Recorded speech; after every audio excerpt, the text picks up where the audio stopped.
UPSC या कोई भी गवर्नमेंट एग्ज़ाम की जब हम तैयारी कर रहे होते हैं, कॉम्पिटिटिव एग्ज़ाम भी कई बार कह देते हैं इसको हम, ज्योग्राफी या इन्वायरमेंट जो सब्जेक्ट आता है, बहुत दुविधा है। और सच्चाई ये है कि इस सब्जेक्ट के साथ इसके टॉपिक आप कोई भी उठा के देखोगे ना तो ऐसा लगेगा यार तो पहचान का है मेरे।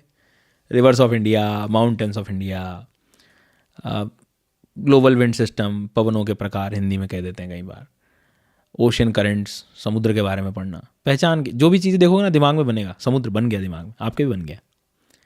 बट जब पढ़ना शुरू करते हैं रैंडम उठा लेते हैं और फिर थोड़ा थोड़ा पढ़ पढ़ के देखते हैं तो समझ में आना पहले तो बंद होता है और फिर धीरे धीरे लगता है कि जो पहले पढ़ा था वो भी भूल गया मैं।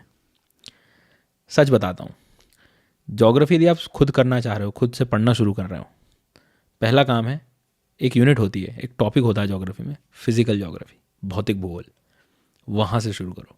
क्यों ऐसा क्यों? वो सच है, ज्योग्राफी का जो सच है वही है। क्यों? क्योंकि एक्चुअल में ज्योग्राफी क्या है वो वहाँ से आपको समझ आएगी।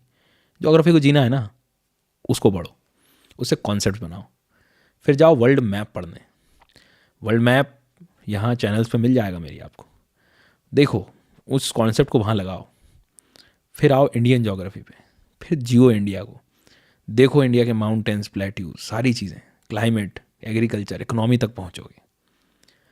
फिर जाके आगे जाके वो ह्यूमन इकोनॉमिक ज्योग्राफी हो, एक सीक्वेंस है, उसको फॉलो करो और देखोगे कि आप ज्योग्राफी में अनबीटेबल हो चुके हो, कोई नहीं रोक पा रहा है आपको।